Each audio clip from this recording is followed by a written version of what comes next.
Oke, halo halo, tes. Suara saya masuk ya, Mas, ya? Oke. Oke, paling langsung aja ya, Mas, ya?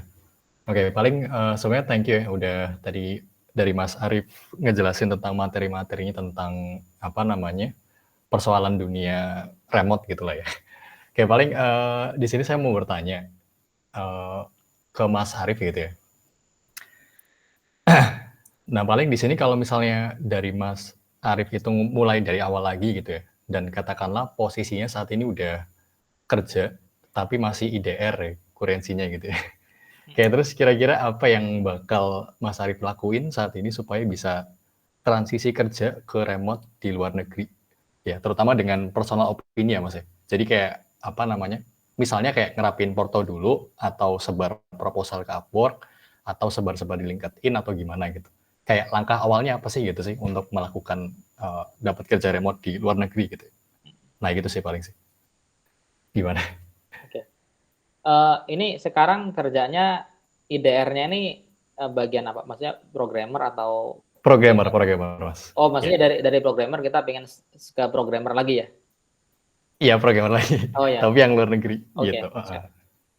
Udah berapa tahun, Mas? Kebetulan mau 2 tahun sih. Ah, itu. Oke, baik, coba saya bismillah akan saya jawab ya, coba saya jawab jadi keserap. Oke. Jadi sebenarnya langkah siapa namanya? Mas Surya, Mas. Mas Surya ya? Mas Surya ini sebenarnya langkahnya kalau tak bilang ya jauh lebih baik daripada saya dulu loh, Mas. Jadi saya dulu itu kan dari IDR itu kan profesinya itu sebenarnya bukan programmer loh. Bukan programmer dan saya Oke. nggak punya portofolio,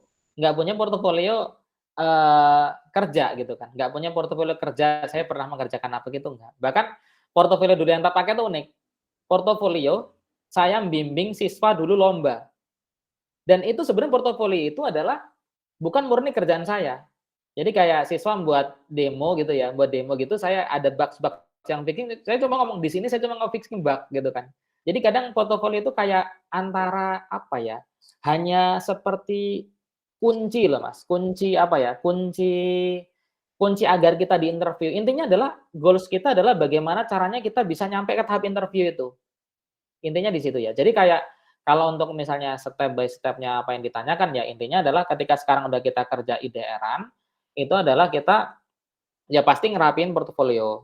Portofolio itu dirapihkan gitu kan, CV dirapihkan gitu kan. Dan ini Mas kalau tak kasih tahu ya, ini aku ngelamar terakhir ya. Jadi kan aku ini kan kerja di perusahaan ini dapat ya termasuk kayak, apa ya, dapat ulti lah, ulti. Jadi kayak, nggak boleh kayak nge-share misalnya aku kerja di perusahaan A ini punya klien A, B, C, D, udah ngerjain apa, aku tuh nggak boleh ngasih tahu kayak contoh, apa yang sudah perusahaan mana yang sudah aku kerjakan itu nggak boleh. Jadi, ya udah aku berarti aku ini juga bukan tipe orang yang punya portofolio banyak loh. Mungkin Mas kalau bisa cek di GitHub-ku ya, mungkin di LinkedIn ada ya. Itu portofolioku nggak begitu banyak loh. Misalnya kayak, Mas Rosyid sangat luar biasa ya, kayak ada portofolio A, B, C, atau misalnya dan seterusnya gitu banyak. Portofolioku itu tidak banyak gitu kan. Jadi cuma ngandelin bahwa CV saja. Jadi lebih kayak ke CV, kemudian kita kerja di sini, apa yang sudah kita kerjakan, tapi ya seperti biasa ya, dirapikan dalam bahasa Inggris. Kalau ada portofolio itu lebih bagus lagi, gitu kan. Ada portofolio itu lebih bagus lagi, kemudian ya dirapikan, kemudian di-link-kan, bisa demo, tapi ya itu tidak wajib ya. Soalnya aku pun ngelamar itu ya bisa dikatakan bahwa aku nggak ngasih tahu bahwa aku pernah ngerjain website A, website B, website C itu nggak ngasih tahu itu. Cuma di job desk-nya di perusahaan ini saya bertanggung jawab ngapain, saya udah pernah buat modul apa saja, jadi seperti itu. Jadi lebih ke cerita. Jadi mereka itu banyak tertariknya karena, aku bercerita bahwa sudah sudah punya pengalaman berapa tahun, apa saja yang dikerjain, udah gitu sih. Jadi lebih lebih ke situ sih. Jadi kalau misalnya sekarang masih ada kesibukan, ya memang kita harus meluangkan waktu, Mas. Meluangkan waktu untuk ngerapin portofolio kita ya. Kayak saya dulu saking sibuknya ya portofolio nggak pernah rapi, CV nggak pernah rapi, tapi ternyata ketika ada waktu nganggur berapa hari, saya lagi semangat-semangatnya untuk ngelamar kerjaan, ya udah saya rapin waktunya cukup, mulai lamar, seperti itu. Jadi gitu, Mas. Oke, Mas, clear banget sih. Soalnya, apa namanya, akhir-akhir ini emang juga lagi benerin-benerin sih, dan apa namanya, nyobain di Upwork juga, gitu. Oke, siap Mas. Buat tantangan sih. Oke, Tapi thank you kalau Mas. oke, tambahin ya. Oke, itu tambahin lagi, Mas. Soalnya kalau pengalamanku ya, sebenarnya tuh nggak mungkin itu berbulan-bulan tuh nggak ada yang nyangkut ya. Aku coba untuk intens selama 1 bulan itu, ya ada gitu loh, nggak ketang 2, 3 itu tuh ada interview yang nyangkut itu kan. Tinggal yang penting tembus gitu ya. Terus kayak Kak Rosyid tadi bilang bahwa ketika di Indonesia ini job desk-nya begitu banyak, begitu besar, ketika di luar hanya nanganin back-end saja gitu ya. Dan pengalamanku bahwa gini, kenapa aku nggak mau jadi developer di Indonesia, karena dulu tuh ngerasa nggak sanggup ya. Nggak sanggupnya kenapa? Jadi kadang contoh, ini website harus selesai dalam 1 bulan atau 3 bulan lah paling lama ya, dari kita ngumpulin requirement apa kebutuhan, terus kemudian launching, terus kemudian ada perbaikan-perbaikan seperti itu ya. Jadi ternyata ternyata ketika kerja di luar, kadang kita tuh 1 bulan bukan satu website, satu fitur. Misalnya kita fiturnya generate invoice, nanti tambahin fitur apa, cuma gitu tok, gitu kan. Jadi kerja kita tuh lebih lebih lebih ringan gitu ya. Bahkan kayak kemarin ini ya, biasanya kalau kita misalnya kerja di Indonesia itu kita 1 hari 1 fitur, misalnya fitur apa ya, fitur misalnya CMS jadi gitu ya, atau misalnya CMS jadi 3 hari. Ini enggak, 3 hari itu cuma fixing bugs yang itu alah pokoknya kalau kalau dibilang kerja di Indonesia kayak, "Kamu 3 hari ngapain aja?" Gitu kan, sampai seperti itu gitu loh. Jadi intinya adalah, eee, bebannya kayaknya lebih ringan, itu yang membuat saya berani untuk di luar. Oke, next pertanyaan selanjutnya, Kak. Oh iya Mas, izin bertanya, sekarang saya sebagai mahasiswa tingkat akhir, dilema mengenai antara melanjutkan atau lanjut kerja gitu. Yang mana, saya kurang lebih pengalaman 2 tahun freelance dan sekarang juga bekerja di salah satu perusahaan di private company. Nah, tapi kan, yang mana yang alami bener kata Pak Haji gitu, kalau freelance di Indonesia itu nggak ngotak gitu, deadline-nya seminggu, sebulan, dan yang lainnya. Nah, mengenai pandangan Pak Haji gitu, mengenai, saya tuh kebetulan D3, kalau di Indonesia itu mepet gitu kan, minimal tuh biasanya rekaman S1 tuh. Baiknya itu lebih lebih meningkatkan ke karir aja atau, ambil minimal ke S1 gitu. Masih bingung dilema itu, tapi sekarang tuh itu sih, eee, disibukkan tuh sama kerja juga gitu. Oke Terima kasih. oke, coba saya jawab ya. Jadi kebetulan kan karena saya alumni kuliahannya juga dan faktanya adalah begini, Mas. Saya itu dulu sebenarnya lulusan SMK tahun 2013. Lulusan SMK saya tahun 2013. Terus kemudian saya itu 2013 itu saya nggak langsung kuliah ya. Jadi saya kerja sebagai sysadmin di tahun 2015 itu, terus kemudian di 2016 itu nah di 2016 2015 itu juga saya kuliah. Jadi kuliah dulu dengan gaji onsite yang pas-pasan, yang sampai saya nggak bisa nyewa kosan sendiri ya, jadi saya dulu tinggalnya di kantor. Bukan mes, ya memang di kantor gitu loh, tinggalnya di kantor gitu, nggelar kasur gitu kan. Ya Kak Rosyid saksinya lah, beliau pernah nginep juga dulu tempat saya, gitu kan. Jadi, kemudian saya di 2015 itu saya kuliah juga, Mas. Terus karena kepepet ini dan itu, karena kepepet kan biasa ya orang Indonesia tuh kalau the power of kepepetnya sangat luar biasa. Kemudian di 2016 itu saya berpikir bahwa saya nggak bisa gini-gini aja. Nah, itulah yang membuat saya kenapa saya untuk memilih kerja remote. Jadi dulu itu saya ketika melamar, itu nggak degree-degreean, nggak punya gelar-gelaran gitu loh. Jadi memang dalam kondisi dulu melamar itu dalam kondisi saya masih kerja onsite dan saya masih lulusan SMK. Dan waktu itu juga saya nyambi kuliah, coba gimana dulu ngaturnya itu ya. Ngaturnya ya ngatur kerjaan, ngatur kerja remote, ngambil part-time, terus nyambi kuliah juga gitu kan. Jadi alhamdulillah saya selesai kemarin kuliah itu tahun 2019 gitu kan. Dan baru 2024 ini ijazah saya kepakai. Karena ini daftarnya kemarin di IOU itu kampus ya, institusi kampus, jadi kan mereka formalitas banget ya. Jadi memang mereka harus kayak di job desk tadi itu kayak BS in Science itu ya memang kalau udah seperti itu nanti udah ketika kita sudah keterima kadang untuk dokumennya suruh dilampirkan gitu ya. Itu baru memang di situ butuh Mas. Tapi tenang saja kok. Job-job yang butuh kayak ada kita harus punya degree S1 gitu, kalau di luar negeri tidak begitu banyak. Tapi ada tapi-tapinya ya. kembali lagi ya, ketika ada job desk kualifikasi, lancar berbahasa Inggris, terus kemudian S1, itu tuh kita nggak apa-apa loh Mas ngelamar Mas. Kayak misalnya Mas ini masih D3 nih ya, contoh, apakah harus melanjutkan S1 atau D3 aja? Ngelamar aja nggak apa-apa pakai D3 aja. Bisa jadi Mas nanti dipertimbangkan, bisa dipertimbangkan contoh Mas selama selama ngampus punya portofolio yang bagus, gitu kan. Atau contoh memberi kesempatan untuk fresh graduate, ngomong aja nih, ini vokasi berarti kan kalau D3 di luar negeri apa sih ngomong, saya cuma lulusan diploma gitu kan. Bisa jadi dipertimbangkan. Kadang kualifikasi itu, mereka kadang ada istilah dengan kualifikasi yang mereka sukai. Mereka pinginnya seperti itu. Pinginnya lancar berbahasa Inggris, pinginnya yang S1, tapi nyatanya ya bisa juga D3 bisa masuk. Maka itu bisa dicoba. Dicoba yang tidak mensyaratkan harus punya degree, atau yang ada degree-nya pun Mas bisa coba untuk melamar. Jadi kalau saran saya apakah lanjut S1, apakah D3? Kalau menurut saya mending Mas dari D3 itu diselesaikan, Mas lanjut langsung untuk berkarir. Berkarir cobalah untuk berkarir ya setahun 2 tahun, nanti yang untuk S1-nya S1-nya itu nanti ngambilnya nanti ketika Mas bisa kira-kira udah apa ya, sama pekerjaan tuh udah ngerasa PW lah, udah ngerasa ngerasa nyaman lah gitu loh. Misalnya udah bukan jadi apa ya, kayak karyawan baru lagi lah, untuk pekerja baru lagi, baru ambil di S1 gitu kan, gitu. Jadi ya saran saya gitu sih. Karena soalnya nanti ketika Mas ngambil S1 ya pertama Mas harus sabar menunggu untuk berkarir. Nanti gitu loh, menunda gitu kan gitu. Tapi kalau Mas bisa berkarir dari sekarang, kenapa enggak gitu loh. Bukan menjamin bahwa ketika Mas nanti selesai S1 gampang berkarir ya, lebih mudah berkarir daripada sekarang. Bisa jadi malah kesempatan itu ada ketika diambil sekarang. Kayak gitu Mas, gitu.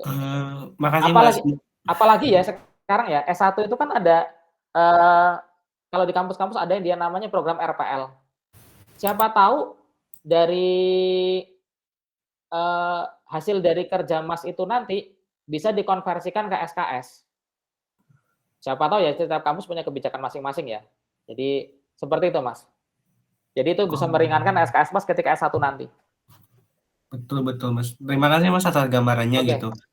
Nah, aku yang dapat ilmu juga seperti itu sih Mas. Sekarang juga alhamdulillah sambil kerja gitu, kuliah sambil kerja. Nah, tapi itu sih kekurangannya itu kebetulan karena semester akhir kan gak terlalu padat gitu. Jadi Ya. lebih ke karir gitu, apalagi menunjang buat itu. Tapi sekarang itu ini sih Mas, di dunia kerja khususnya yang fresh graduate tuh jadi ini sih IT tuh kebentrok sama mahasiswa magang merdeka gitu kan.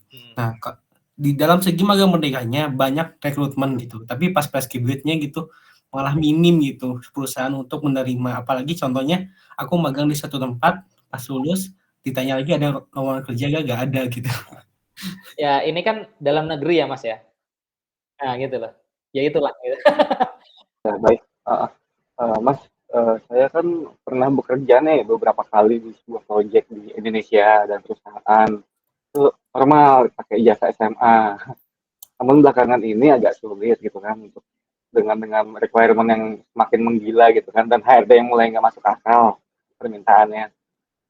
Saya mulai berpikir kenapa nggak nyari kerja di Amerika. Pernah saya dapat kerja di Amerika untuk saat ini current ini setelah tahun menganggur saya dapat kerja di Amerika, perusahaan Amerika itu tapi sebagai intern dan tidak bergaji. Namun saya juga kan bisa mengharapkan selepas dari ini mungkin saya bisa bekerja di Eropa Barat ataupun di mana gitu. Tapi setidaknya bukan di Indonesia lah. Dan saya sedang menyelesaikan S1 saya di perguruan tinggi di Jakarta. Untuk pertanyaan saya itu apakah dengan portofolio saya yang sebanyak sekitar 10 tahun bekerja itu terlalu tinggi ya untuk mereka ya?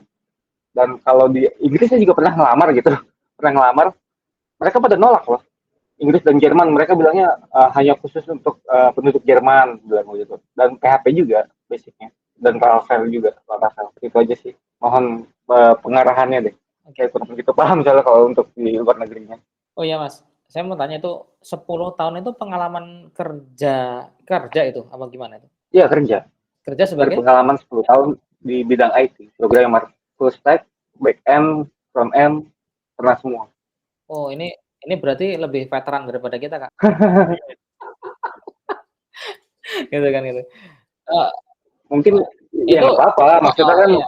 masukan aja kita Oh ya, dialog tapi kan ya 10 tahunnya di dalam negeri ya. di dalam negeri dan Oh, beberapa proyek nasional sih intinya sih. memang mungkin kalau aku bilang 10 tahun, memang aku kalau kemarin ya daftar itu jual nama ini ya, maksudnya jual nama pengalaman 8 tahun ya. Makanya 7 tahun 8 tahun ya, nggak tahu itu dipandang atau tidak dengan mereka gitu kan. Cuma yang aku bilang tadi dalam poin dari menurunkan ekspektasi ya, menurunkan ekspektasi gitu ya. Maksudnya kayak contoh saya nggak kerja sudah 8 tahun, demi masuk di perusahaan luar negeri, tapi saya udahlah nggak apa-apa ngelamar yang junior-junioran yang pengalaman 1 sampai 3 tahun. Tapi kalau dibilang gaji mending, ya gaji mending masih mending sana gitu loh daripada sini. Kemudian untuk job desk juga masih mending di sana daripada di sini. Makanya ambil aja nggak apa-apa walaupun dianggap sebagai junior.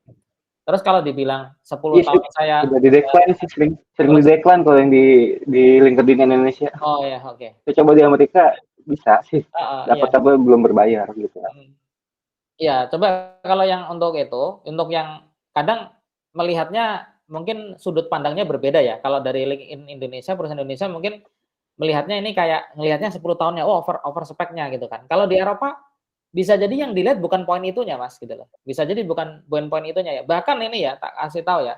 Saya ini ternyata punya rekan-rekan waktu saya perkenalan kemarin itu, pas perkenalan di perusahaan di kampus baru ini, mereka ngomong bahwa perkenalkan saya jadi programmer di sini selama 10 tahun. Jadi kerja di situ tuh udah 10 tahun gitu loh. Kayak udah 10 tahun. Oh bukan, pindah-pindah. Kalau ini pindah-pindah ya? Iya, Nah, pindah-pindah di kalau banyak pindah perusahaan dan heeh. di banyak proyek. Iya, kalau itu di satu perusahaan. Kalau ini yang pindah-pindah, sebenarnya harusnya kayak perusahaan itu ngelihatnya gini, berarti yang kita tonjolkan itu mereka kalau kalau Mas yang ngasih tahu bahwa Mas ini sudah pengalaman 10 tahun, berarti itu karena Mas yang ngasih tahu bahwa saya sudah pengalaman selama 10 tahun. Tapi kalau misalnya Mas itu pindah-pindah, berarti kan mereka ngelihatnya dari CV. Ngelihat dari CV nanti itu bahwa misalnya dari perusahaan A ini 2 tahun, perusahaan ini 3 tahun, perusahaan ini 5 tahun. Harusnya mereka ngelihatnya nggak 10 tahunnya, tapi ngelihatnya yang pecah-pecah itu. Artinya kalau mereka ngelihat poin dari setiap perusahaan tugas dan tanggung jawab Mas itu di deskripsi itu ada, itu kalau di perusahaan luar itu harusnya itu yang harusnya jadi pertimbangan karena itu dia udah di banyak perusahaan dan apalagi di perusahaan itu 10 tahunnya kayak contoh udah eee, itu kan tuh Mas, maksudnya kayak ada yang 2 tahun, ada yang 3 tahun, ada yang 5 tahun gitu ya? Iya, Nah, enggak itu proyek-proyek pendek sih. proyek-proyek pendek itu Iya, oh ya berarti 9 bulan, 6 bulan, 3 bulan. oh ya, heeh. Ya itu juga bisa juga dipesertakan sih. Sebenarnya kalau aku lihat, nggak usah nilai 10 tahunnya lah ya. Banyak project yang dikerjain itu udah jadi poin plus bahwa kamu sudah ngerjain apa aja. Kalau mature sih sudah mature ya. Kalau untuk apa saja sih kan sudah ada desk job-nya, jadi pasti kan Heeh. bisa diterangkan juga ya. Iya, heeh. Itu nanti Iya. kan biasanya nanti ada pertanyaan lagi detail yang mereka perlu ditanyakan biasanya. Nanti kayak gitu. Itu Iya sih. sebenarnya aku rasa Mas udah cukup sih hasilnya gitu loh. Udah cukup gitu loh. Cuma tinggal Cepat nyari decline ya, saya bingung. nggak cukup maksudnya cukup kayaknya kalau aku ngelihat itu kan mungkin perusahaannya aja maksudnya belum dapat perusahaan yang pas gitu loh. Iya, iya. Harus dicoba terus gitu Bang. Tapi memang kayaknya mungkin ngelamarnya harusnya bukan level programmer harusnya, levelnya level IT manager apa-apa gitu mungkin. SA paling. Ini sih cuma sekedar sharing sih, tapi udah cukup membantu lah. Halo Mas, Tuh. sebelumnya makasih Mas Rosid sama Mas Aji udah buat meeting ini. Pertanyaan saya sebenarnya ada 4 boleh Mas? Yang pertama, kalau itu technical test-nya gimana di sana gitu kan? Apakah misalnya kalau tadi kan Mas Aji kan spesialis di Laravel tuh, apakah nanti technical testnya itu kayak tadi yang dibilang kayak misalnya contohnya validasi di controller apa model, terus atau kayak misalnya struktur data kayak algoritma gitu. Soalnya kan saya lihat di YouTube tuh kayak banyak yang tentang kayak gitu kan, SDA itu. Terus yang kedua, kalau Mas Aji itu spesialis Laravelnya misalnya, kalau Laravel kan gimana ya framework yang jadi maksudnya apakah pakai PHP aja atau misalnya ada plus-plusnya kayak Node.js atau React yang tadi ya? Kalau untuk technical test itu kan setiap perusahaan beda-beda ya. untuk perusahaan saya yang pertama itu nggak ada technical test. Jadi lo dibilang siap bekerja hari ini, siap, ya udah gitu aja kayak gitu kan. Jadi tidak ada technical test gitu kan. Dia by screening dari proposal kita aja ya gitu. Terus tapi yang kemarin ini terakhir itu tesnya kayak technical testnya gimana ya?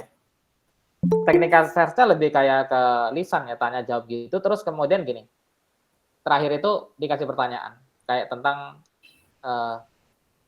ketika kita memiliki link yang begitu panjang, bagaimana cara kamu buat short link gitu ya? Misalnya linknya itu dipendekin itu seperti apa gitu. Jadi kayak bit.li gitu kan, ly gitu kan kayak gitu, model-model buat seperti itu.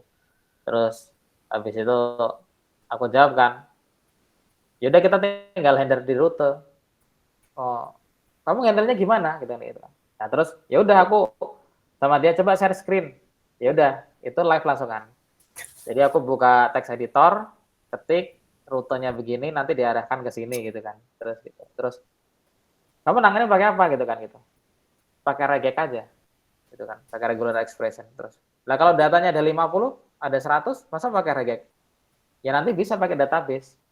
Gitu kan, tinggal jawab. Coba ini kira-kira kodenya gimana gitu. Ya nggak nyampe selesai, Mas. Cuma kayak kita buat kode dummy gitu aja, buat kayak apa kodenya kayak gitu. Jadi kayak pertanyaan, terus kita nanti codingnya gimana. Walaupun coding itu nanti nggak dieksekusi di harus tampil di browser gitu nggak. Jadi bentuk kodenya gimana. Terus dia ngomong, oh I see. Udah kayak gitu aja, lanjut gitu.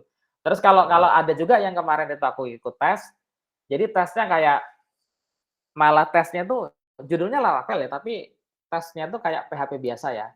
Jadi kayak contoh, kalau mungkin teman-teman tahu, nanti ada kayak soal pakai Google Form gitu ya. Terus kemudian nanti dijawab kayak contoh gini ya. Nanti ada function gitu ya. Nanti kayak ada function kayak looping, ada perulangan gitu ya. Tadi bilang gini, apa output dari kode ini ketika ada eksekusi? Nanti kita ngomong, oh outputnya angkanya 1, 2, 3, atau outputnya error, apa-apa, nanti jawab di situ. Terus kemudian nanti misalnya pertanyaan kedua, ya nanti jika ini ditambah dengan ini, maka hasilnya apa gitu kan, kayak gitu kan. Ternyata angkanya misalnya hex number apa kayak mana gitu ya. Kita jawabnya salah gitu kan. Terus nanti ada lagi, kalau pilihan ganda enak ya, tapi kalau yang jawaban zaman esai gitu yang agak sedikit sulit sih menurutku gitu kan. Tapi ya kembali lagi ya, tapi itu kalau aku ngerasa PHP-nya malah PHP begitu dasar. Jadi kayak contoh, kita sering membayangkan PHP yang biasa itu kayak fungsi perulangan, fungsi aritmatika pertambahan gitu, tapi ya ada tambahannya. Misalnya dalam fungsi kayak contoh ada kayak variabel, di atas sudah didefinisikan variabel, terus di bawah lagi nanti ditimpa variabel. Variabelnya ada yang di luar function sama di luar function. Nanti yang outputnya itu yang mana gitu kan gitu. Jadi kayak lebih ke jawabannya itu kita seolah-olah kayak kita ngedebug suatu kode tapi tanpa kita eksekusi. Nanti ini outputnya apa? Seperti itu. Kalau yang untuk technical testnya.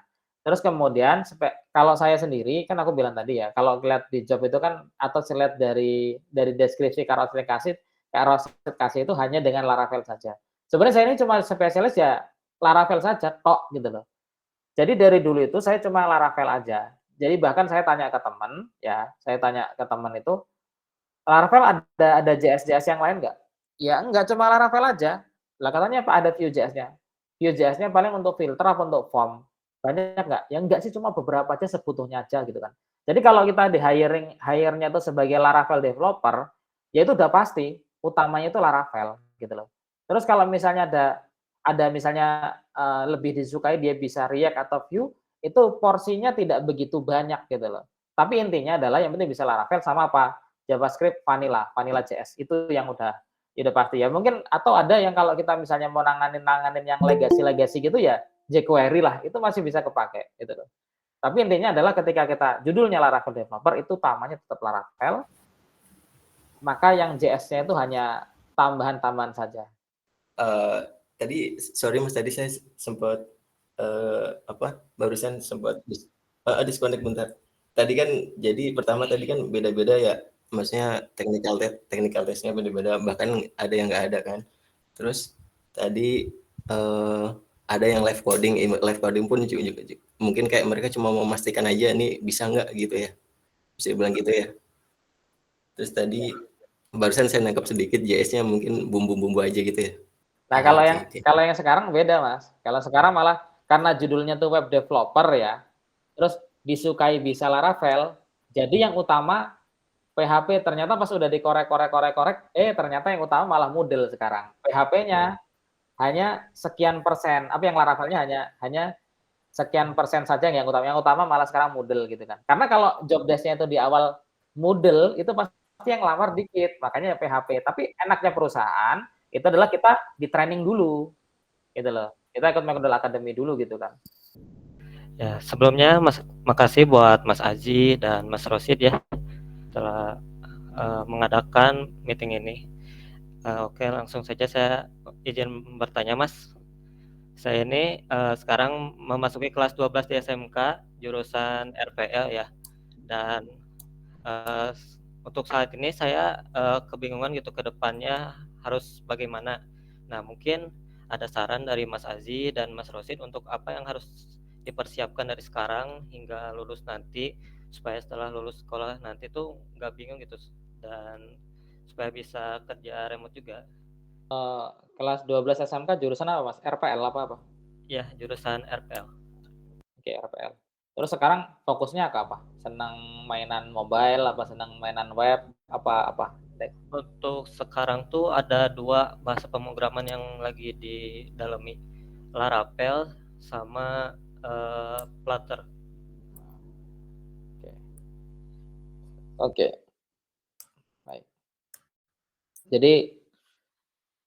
Jadi kalau untuk yang kita baru lulus, ini kan sebenarnya juga tidak harus S1 ya, tidak harus ini ya. Jadi kayak contoh baik aku maupun Kak Rosid juga sama-sama dulu ketika melamar juga dulu posisinya kita ya sama-sama ijazah SMK gitu loh, sama-sama ijazah SMK.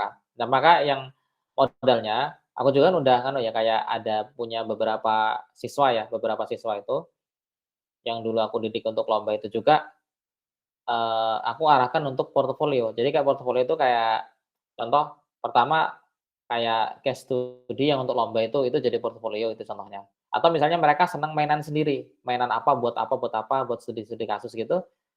Ya udah, berarti Mas kalau misalnya kayak ada contoh tugas sekolah gitu kan ya, tugas ini gitu kan, itu ya jangan buatnya jangan sekedar kayak menunaikan tugas sekolah selesai. Anggap saja nanti ini adalah misalnya kayak ada tugas untuk membuat aplikasi mobile reservasi gitu ya. Itu buatnya yang beneran. Jadi jangan kayak apa ya, kita yang penting ngumpul, yang penting enggak. Jadi kita buat itu seolah-olah kayak memang untuk portfolio bagi kita.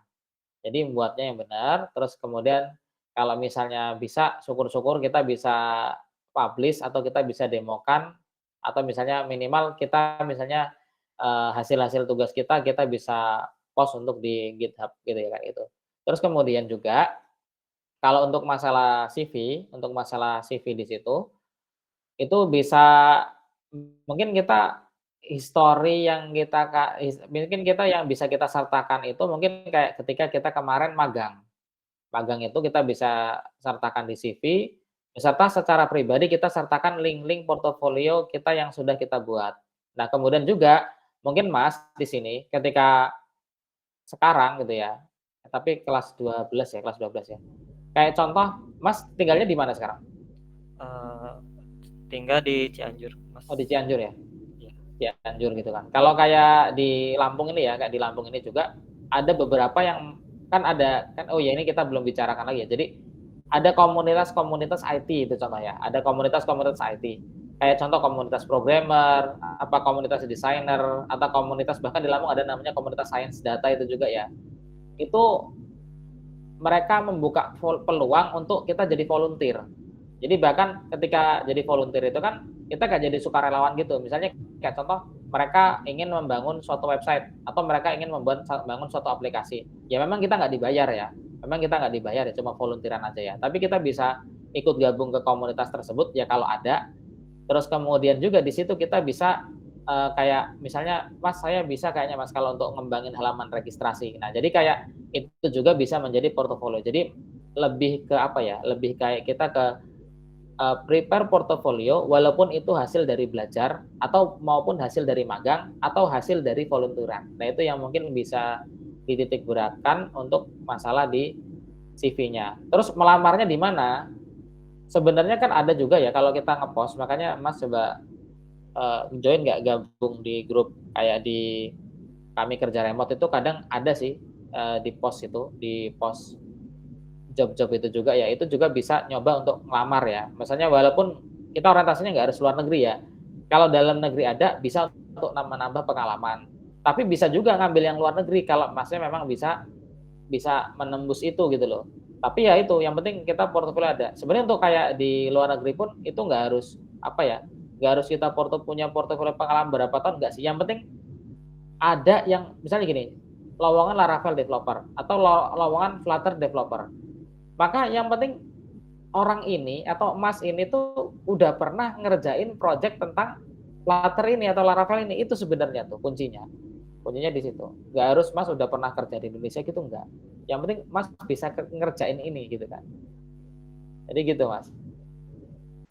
Mau nanya Mas, kalau sekiranya kalau kita menyari kerja remote tapi belum ada pengalaman itu kira-kira bisa nggak ya Mas? Dan kalau untuk LinkedIn itu biar HRD kita tuh kayak gimana ya Mas ya? Kalau boleh tahu ya. Terima kasih ya sebelumnya.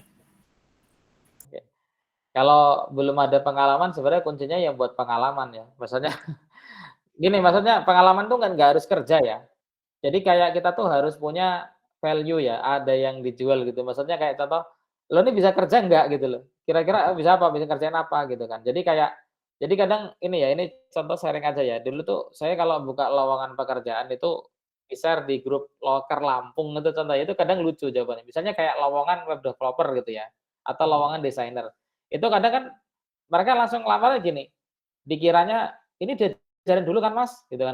Dikira kayak admin staf gudang gitu kan, yang ibaratnya kita kalau orang itu baru masuk ke situ nanti, "Mas, ini tugas Mas nanti masukin sabun Lifebuoy ke kotaknya," gitu kan, tinggal kayak gitu. Atau tinggal, "Mas, nanti setiap pagi Mas gunanya untuk buka aplikasi ini, nanti Mas masukin stok." Dikira cuma kayak gitu doang. Jadi dikira ya itu deh bahasanya kayak zero pengalaman tapi bekerja. Tapi kan untuk urusan programming nggak bisa kayak gitu. Nggak bisa kayak gitu ya. Jadi memang Mas harus, eee, punya bahan untuk meyakinkan mereka gitu loh. Ya itulah, mulai dari membangun portfolio. Mas bisanya apa gitu loh. Misalnya Mas bisanya Flutter, bisanya misalnya Android, atau bisanya PHP, bisanya Laravel, coba buat project yang membuktikan bahwa Mas punya kapasitas untuk punya kemampuan untuk membangun suatu program atau suatu aplikasi tersebut gitu ya. Terus kalau bagaimana cara LinkedIn itu agar dilirik sama HRD, ya LinkedIn-nya dirapihin Mas, itu contohnya. Kayaknya misalnya Mas, pernah apa ya, misalnya Mas sekarang sekolah atau misalnya sekarang kuliah, terus kemudian belum pernah bekerja di mana pun gitu kan, gitu. Ya itu kalau di LinkedIn sebenarnya itu bisa kamuflase sih. Maksudnya kayak contoh Mas kayak buat apa ya, kayak bahasanya kayak buat startup-an sendiri gitu. Contoh kayak misalnya, siapa nih namanya tadi Mas Fransiskun di situ ya. Misalnya buat Iya Mas. iya misalnya Franz Code gitu atau misalnya Franz, Software Solution gitu. Nanti tulisannya di situ ditulis self employed. Jadi kayak, seolah-olah kayak Mas tuh punya bukan perusahaan ya, kayak contoh, apa ya, kayak punya startup sendiri gitulah. Contoh kayak saya memiliki ini di sini, ini saya sebagai founder-nya, pendirinya, saya sekarang, fokusnya di bagian misalnya kayak, bagian kayak contoh ya yang paling enak itu menulis sebenarnya ya. Kayak contoh misalnya kayak contoh kayak, Friends tutorial misalnya gitu ya, tutorial tentang pemrograman misalnya gitu contoh. Nah di situ Mas bisa membangun bahwa ini adalah CEO-nya saya, pendiri blognya ini saya, yang menulis saya tulis contoh kodenya gitu kan. Itu bisa jadi portofolio, benar kata Kak Rosa tadi. Jadi portofolio itu nggak harus kita post doang di GitHub, tapi bagus lagi ada tulisannya, tutorial yang menjelaskan ini kode tentang apa gitu loh.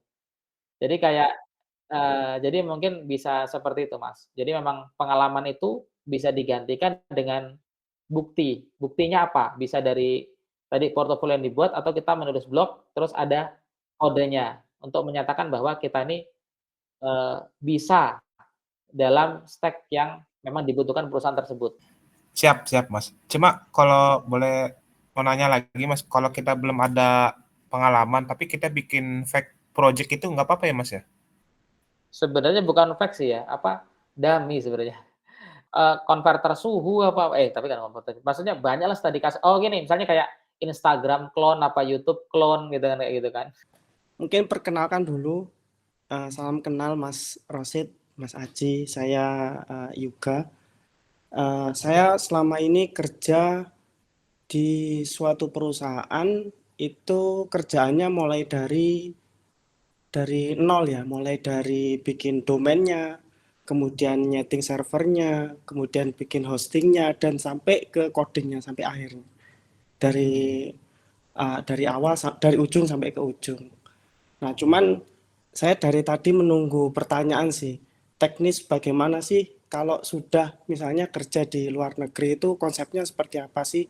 Apakah kerjaannya itu pakai FTP atau pakai model Git atau konsepnya itu langsung live coding gitu?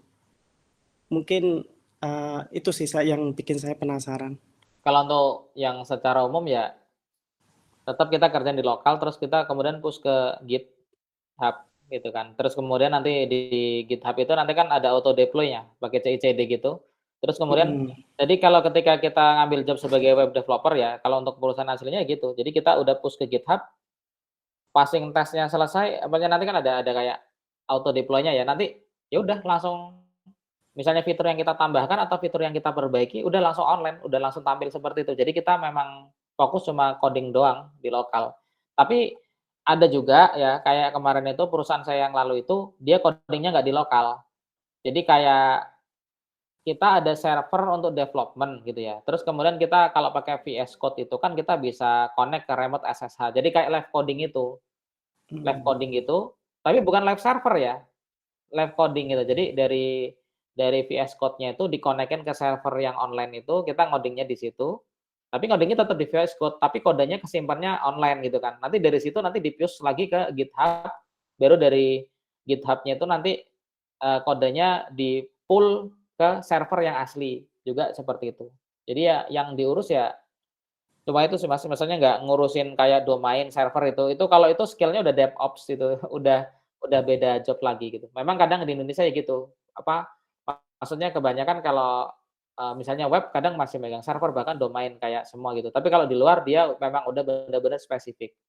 Jadi kayak misalnya web, ya udah web aja, kalau misalnya server, ya udah server aja, jadi seperti itu Mas. Iya.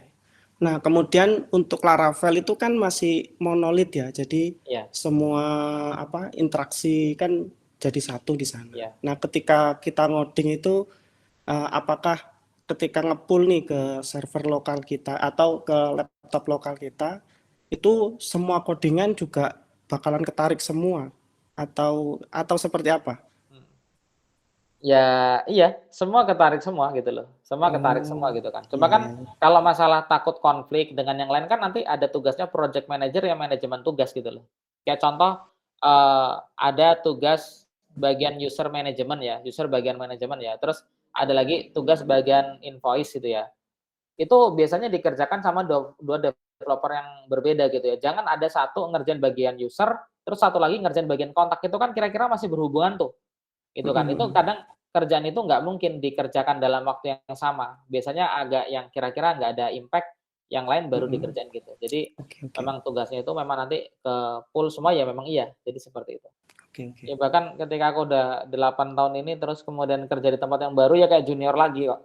Kayak ngomong pernah kemarin itu ya, jadi cerita. Jadi kayak aku benerin suatu kode, tapi kode lain itu harus di-commit juga, kalau nggak di-commit error gitu kan. Terus tak commit lah kayak gitu kan. Loh, kamu ngapain kok perlu benerin yang kode itu? Kan tugasnya cuma ini. Lah kemarin kalau dicoba ini error. Ya kalau tugasnya diminta ini aja, itunya nggak usah dibenerin gitu loh. Jadi kadang kita tuh tidak usah terlalu improve gitu emang. Kadang jadi salah juga, kalau di Indonesia kan enggak. Lah Mas udah tahu itunya error juga kok ya nggak sekalian. Kalau itu enggak malah, udah tahu error malah nggak suruh benerin. Gitu. Jadi sampai seperti itu gitu kan. Kayak contoh ada perubahan minor gitu ya, perubahan minor gitu kan. Perubahan minor itu ya nggak harus update versi gitu kan. Terus aku update, tak kira setiap update software harus update versi gitu kan. Fixing bug harus update versi, ternyata enggak. gitu kan. Ya udah. Jadi kadang setiap perusahaan itu kadang kita ada rule-nya beda-beda sih memang. Kayak contoh perusahaan yang lama aku kok cuma sama project manager aja ya komunikasi gitu kan. Ternyata sekarang sama kampus jadi unik, project manager itu ada, tapi kadang kita komunikasinya langsung sama pihak kampus, sama langsung dosennya, sama pihak kayak representatifnya kayak gitu kan. Jadi kadang kayak mereka minta fitur tuh langsung ke forward ke kita, tapi nanti ada yang penengahnya tetap ada apa, ada manajernya yang ngomong bahwa, "Oke lanjutkan, oke nganu," kan gitu. Tapi intinya komunikasi kayak ada error segala macam, kita langsung komunikasi nggak ke manajer, langsung ke ini. Jadi culture dari setiap perusahaan itu beda-beda, tapi tenang saja itu kita bisa dipelajari. Yang kita pikir adalah bagaimana kita merapikan bisa ngelamar, terus intinya goals-nya adalah bisa interview itu loh, bisa ketemu interviewnya Oh, itu iya, gimana, iya. syukur-syukur tembus kerja. Oke, Jadi siap. seperti itu, Mas. Ya mungkin kalau untuk bahasan yang bagaimana lolos interview mungkin nanti Kak Rosid bisa cariin pembicara yang lain mungkin lebih kompeten gitu kan. Yang lebih pengalaman, ya. Ada pembahasan sendiri itu. Oke, terima kasih teman-teman yang udah nonton Q&A meeting acara yang kita bikin di komunitas ngoding. Jadi ini videonya saya edit gitu ya. Jadi kebetulan waktu saya nge-record itu kan pakai Google Meet nggak bisa gitu. Karena pesertanya banyak banget dan somehow saya udah beli tuh kayak paket premiumnya gitu, udah bayar tapi nggak bisa nge-record gitu. Jadi saya nge-recordnya pakai OBS dan saya lupa untuk tidak ngidupin recording yang mic inputnya saya gitu. Jadi itu kan ada Q&A dan saya juga ikut jawab. Cuman kebetulan audio saya nggak kerekam, jadi saya potong-potong aja. Jadi mudah-mudahan jawaban-jawaban yang dikasih sama Mas Arif itu sudah cukup ya, karena ya yang saya sampaikan juga sama-sama, karena kita pun juga mulai kerja remote bareng-bareng dan pengalamannya sama-sama. Ya mudah-mudahan itu bermanfaat. Dan satu lagi ya teman-teman jangan lupa untuk join komunitas grup ngoding di Telegram. Kalau kalian ada pertanyaan yang belum terjawab atau setelah nonton ini timbul ada pertanyaan dan kalian butuh pengetahuan atau butuh bertanya lagi, silahkan nanti bertanya di grup. Terima kasih udah hadir, yang sudah hadir dan yang sudah ngeliat rekamannya. Ya kita nanti bakal bikin meetup lagi, jadi pantengin aja YouTube-nya Ngoding dan juga komunitas Telegram kita. Cukup sekian, sampai jumpa di video berikutnya. Bye bye.